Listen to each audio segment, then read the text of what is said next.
De retour dans Totalement Foot, bienvenue à vous si vous nous rejoignez. C'est la deuxième partie de cette émission et il est l'heure d'accueillir notre invité. Et c'est Alia Camara qui est avec nous ce soir. Bonsoir. Bonsoir. Alors vous êtes déjà venu sur ce plateau nous présenter votre association. Oui. Redites-nous un petit peu quel est le principe de cette association justement aux téléspectateurs qui n'ont pas vu votre passage. Au fait, comme je vous avais dit la dernière fois, donc le but de l'association, c'est de récupérer les jeunes qui sortent dans les centres de formation et les jeunes qui jouent aussi en amateur aussi pour les présenter avec le club pro. Donc actuellement, donc, je suis en contact avec Angers, avec Guingamp et avec Brest. D'accord. Et j'ai parlé aussi avec l'ancien capitaine du Havre, Parfait. Il devrait me mettre en contact aussi avec le Havre. Donc il en a parlé avec le président du Havre. D'accord. Comment comptez-vous les aider concrètement, ces jeunes? Il y a des entraînements, il y a des entraînements, donc on fait des entraînements tous les samedis. D'accord. À l'université sur le terrain santé. Et donc je les explique par rapport à l'association et par rapport aussi à qu'est-ce qu'ils devraient faire aussi au terrain. Et puis par rapport aussi à leur façon de s'en sortir. D'accord.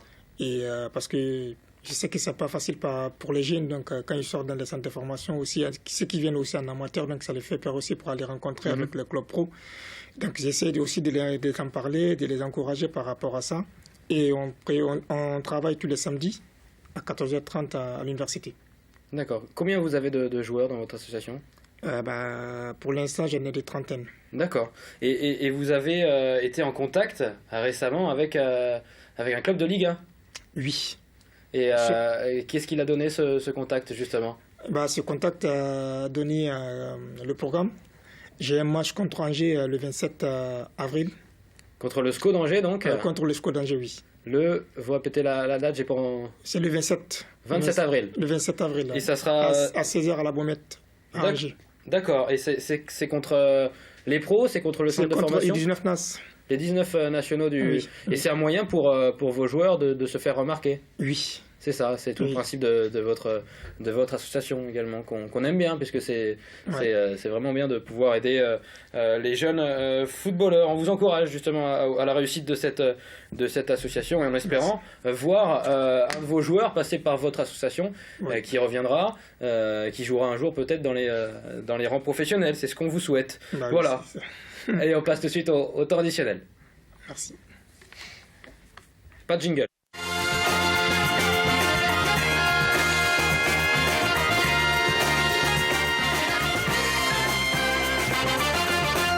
Allez Maxime, pour le que sont-ils devenus? Très rapide parce qu'il reste 2 minutes à peine. Ok, j'ai 1 minute. Alors on va faire Là vous avez 2 minutes. On va faire donc le titre du Paris Saint-Germain en parlant d'un joueur qui a été formé à Paris, qui a joué au Mans. Je rappelle le que sont-ils devenus. Le but c'est de s'intéresser à un joueur qui a joué au Mans. Donc ce n'est pas Jean-Eudes Maurice, mais Chigi Luco. D'ailleurs je trouvais ça super quand même de prononcer un joueur. Enfin le nom j'arrive pas du tout. Chigi c'est très compliqué. Enfin bref, tout ça pour dire un seul match en tant que titulaire avec le Paris Saint-Germain. Alors là on le voit sous le maillot du Mans, enfin du BUC 72 à l'époque. Un seul match donc en tant que titulaire avec Paris en Ligue 1, il était en attaque avec Fabrice Fiorez et Alioune Touré. Alors Zlatan, tu as tort, il y avait bien donc une équipe avant que tu arrives. En 2004, il s'unira donc au Mans, qui est alors en Ligue 2, viennent de redescendre. 29 matchs la première saison avec 8 buts au compteur, puis 2 saisons également en Ligue 1 où il jouera 27 matchs au total pour 3 buts, dont un d'ailleurs contre le Paris Saint-Germain. Paris Saint-Germain avec Sami Traoré, Fabrice Pancrate ou encore Albert Banning sur le banc. Alors Zlatan, il y avait bien une équipe encore également à ton arrivée, avec Albert Banning quand même, ancien joueur aussi de Sedan. Enfin bon bref, il quittera le Mans pour Sedan. Justement, ça sera en 2007 avant de jouer également à Châteauroux, puis à ce moment-là, il enchaînera les clubs un peu moyens, Colmar et puis Tarbes par exemple, avant de partir dans son vrai club de cœur, le RT Police FC en Thaïlande. Voilà, et il y joue apparemment encore, enfin en tout cas on l'espère. S'il joue plus, on lui souhaite bon courage pour retrouver un club et pourquoi pas aller dans l'association. Pas de problème. Pas de problème. Il commence à se faire un petit peu vieux quand même lui, mais... Encore qui s'est pas perdu. Hein. Oui, qui a bien fini encore. Il a bien fini.